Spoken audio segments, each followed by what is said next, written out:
this? Time to find out. Cheer them on and don't blink because this is going to go fast. Sawyer's ready. 1, 2, go! Toss and bring his 100 on this one.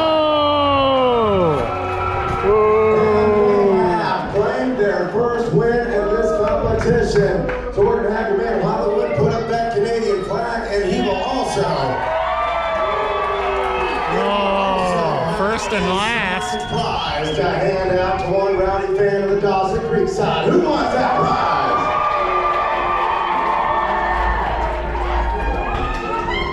Now, one thing we want to bring up is that there's a huge difference between using an axe versus using a crosscut saw.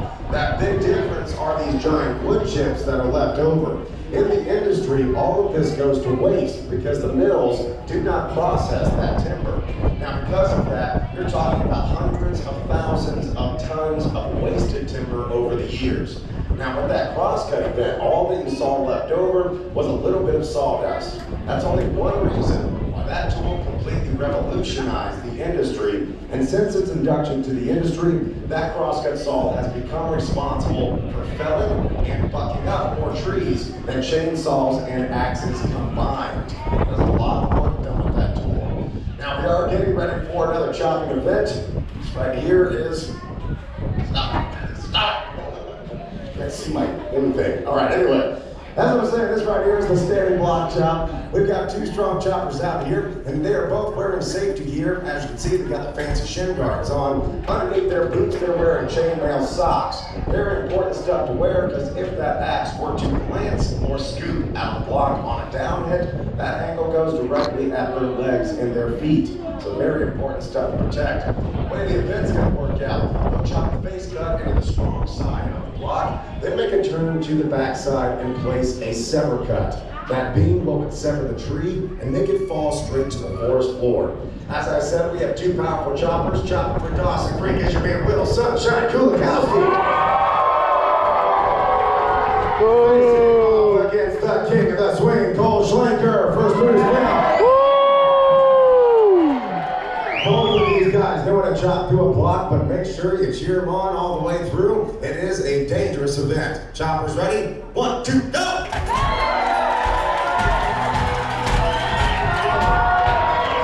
Cole Schlenker once again having a block splitting right down the middle, which means he's going to have to drive a lot more wood.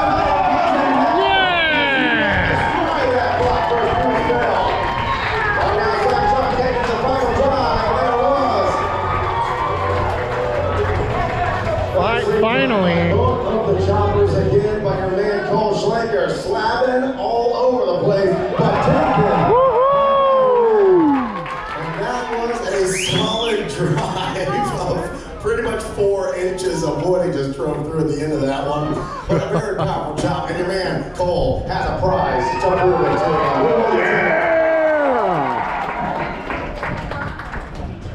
Now, at any given point in time, you would have a lot of lumberjacks coming into the camps looking for work. So the foreman of the camp would have to decide which of the lumberjacks were best suited to go in the forest and work with his team. So he would put them under a skills test. That was to see if they could use the equipment, but it was also to see how well they could work with a team. Out there in the industry, it's not an individual thing. You have to have teamwork skills in order to keep that team safe and alive. So as you can see, we are bringing all 4 of the jacks out here. And the way it'll start, they're going to take the orange PV pole that you saw your man just put on that block. That right there is going to be used to roll this log over to the bunk log. They will place the log on top of that bunk. After that, he's going to have to run it across the palm log, take his partner's going over here to chainsaw the pipe, bring the bunk on one to the off the edge, back to the bunk, place chainsaw back to the pipe. Over here, takes his partner's going to choke him on the bunk, debunk the log, and allows another person to go in. Any questions? You all got that, right? Perfect. All right. Well, first things first, we are going to warm up the 362 steel chainsaw, the perfect chainsaw for the homeowner.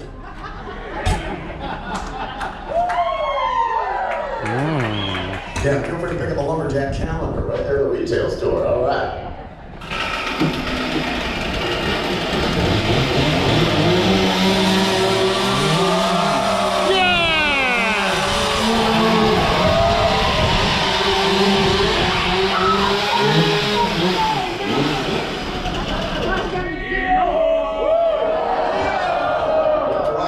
chainsaws all warmed up. Let's get our competitors.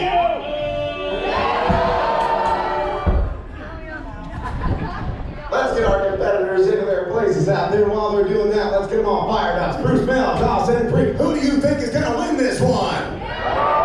Spruce Bell! Well, it's time to find out. Cheer them on as they go. Competitors ready. 1, 2, go! And here we go. Got the one on the butt. There it is from both sides.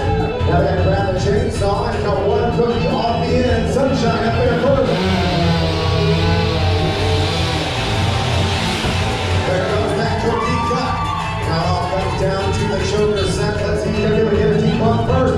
Hollywood with the head start to get it started. And he gets it. Dawson Creek claiming their win in the OP race. And that means they are putting up another Canadian flag on the board. And that will also be another prize from your man, Jake Hollywood Taholsky. Who wants it this time, Dawson Creek?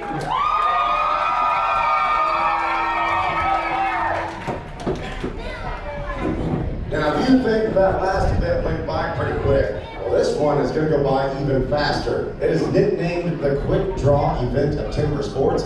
The chainsaws being brought out are steel MS-660s, already a pretty powerful chainsaw. These things have been souped up and modified to turn them into what we call a hot saw.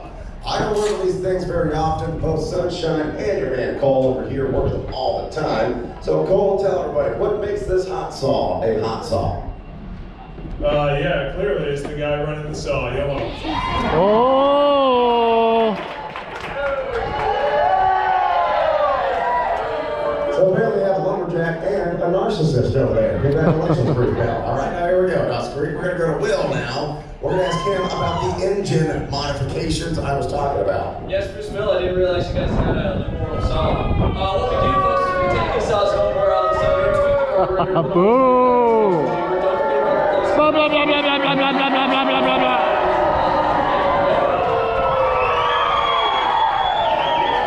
Just through the flux capacitor in there, that's nice. Apparently it travels through time as well. All right. Well, here we go. This guy's going to warm these hot saws up. Now, it does make a lot of noise, so if you have any young ones out there, if you are sensitive of hearing, if you have a headache or a hangover from too late at night on a cruise ship, you might want to plug those ears out there.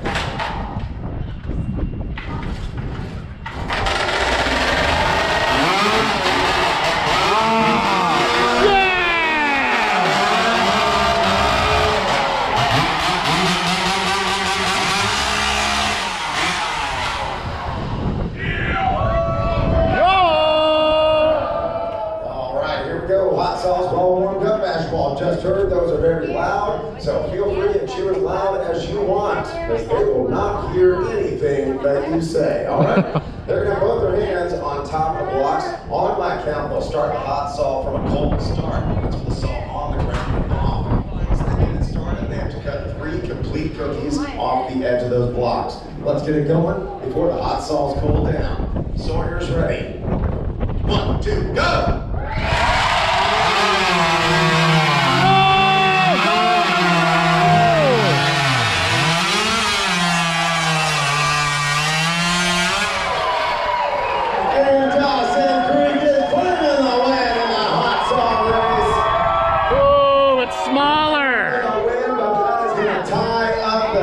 It is. So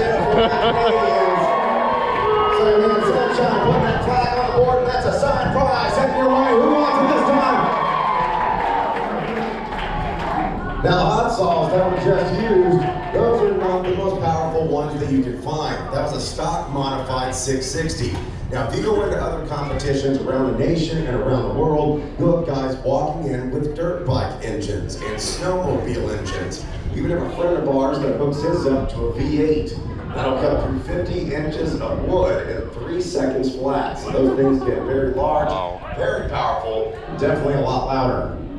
We put your truck back together, Cole, all right? That's fine. It didn't start. Well, we did use YouTube videos, so I don't know what to tell you. Don't worry, we'll work on that after the competition's done, all right? It is the Bronco, but it's okay, you're gonna be fine. Now, one of our other friends, though, he actually just competed in the Steel Championships just this last week, and he set a world record. Now, he was using his personal modified hot saw, and that thing cut through 18-inch rounds, 3 of them in 4.3 seconds. That is the world record right now in the hot saw race. So a very nice job of him.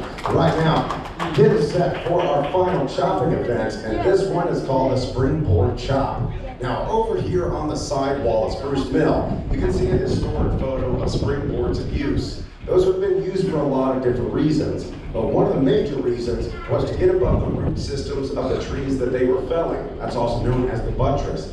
Now, based on those trees, there are a lot of knots, a lot of hard, twisted wood that the mills wouldn't process. So it wasn't worth it for the lumberjack to expend all that extra energy chopping or sawing through it. So they could use this as a ladder system to get above the buttress of the tree and fell it from there. So it's a very important tool used in southeast Alaska. If you're walking around the forest, even here around the catchpan area, there are still remnants of these giant Sitka spruce and cedar trees from the old growth forest, and you can still find pockets placed in those trees, and occasionally you can even still see an old springboard sticking out of it. So a very important tool right here in southeast Alaska.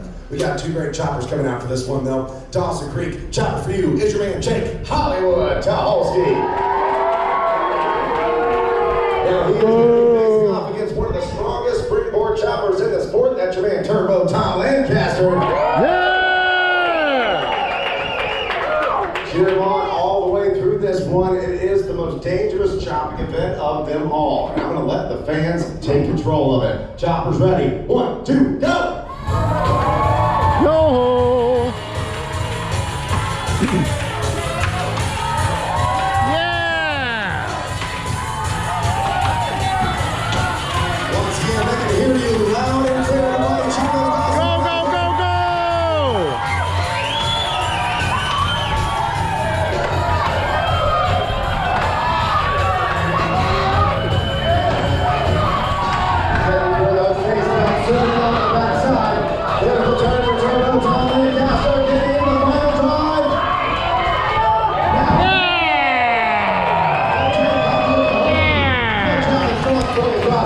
Keep on cheering on out there.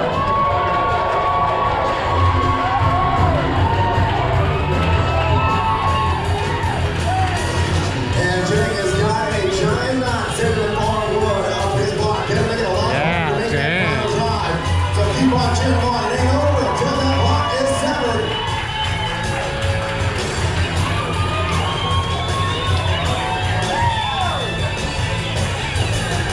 Once again, a tough block out here. Boom! But your man Jake still powering on through it. Trying to get into that knot that is just holding that piece together right now. Almost got off the springboard right there. All right, all right.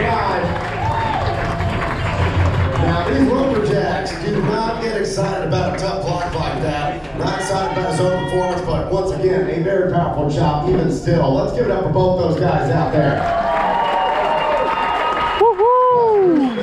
With that win in that event, that means that makes you the Triple Crown chopping champs of this competition. Yeah!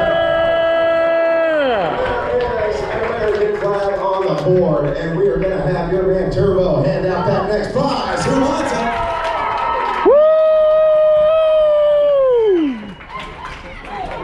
Woo! So far in this competition, we've All right. fell the trees to the forest floor, and how to break those trees down to those manageable lengths. Once again, that's known as bucking. Well, once they bucked up the timber, they could find a way to transport those pieces up and down the mountainside. What they used here in southeast Alaska was known as a high lead logging system. That is pretty much a giant clothesline for logs. What they did first was send a high climber to the top of the mountain they would be logging. He would find the tallest, straightest, and strongest tree that he could, and in turn, he would create what was known as a spar pole. That's those 2 big trees in the back. Once that spar pole was created, they would lug up the rigging itself. That consisted of lead lines or high tension lines that would stretch from the top of the spar pole all the way down to the water's edge.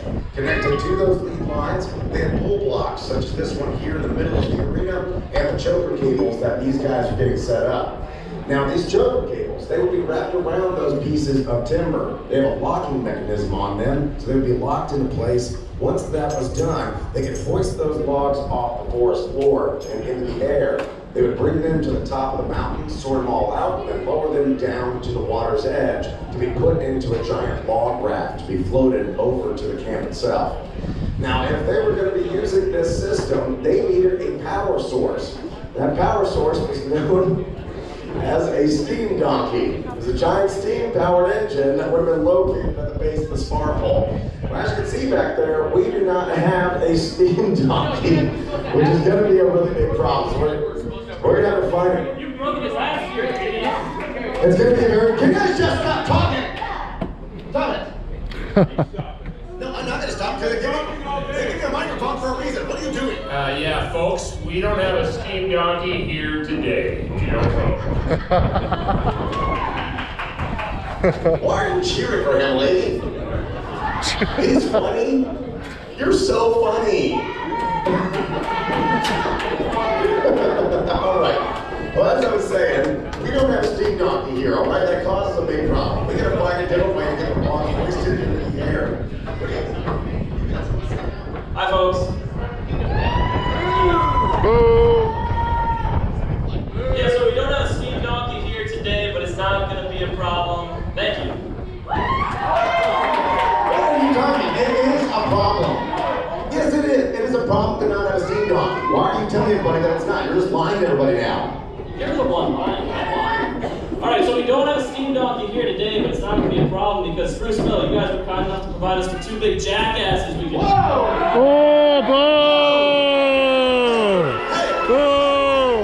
Break it up! Break it up! Stop it! Stop it! Stop doing that! Just get punched in the face. I don't care. Want to know why? Because you were rude, you were crude and uncouth, and that deserves a little punch in the face from pretty much your own teammate. Now what you're going to do is you're going to walk over here to Spruce Mill and apologize for what you said. All right, Hollywood, let's go. Yeah, we're going to apologize.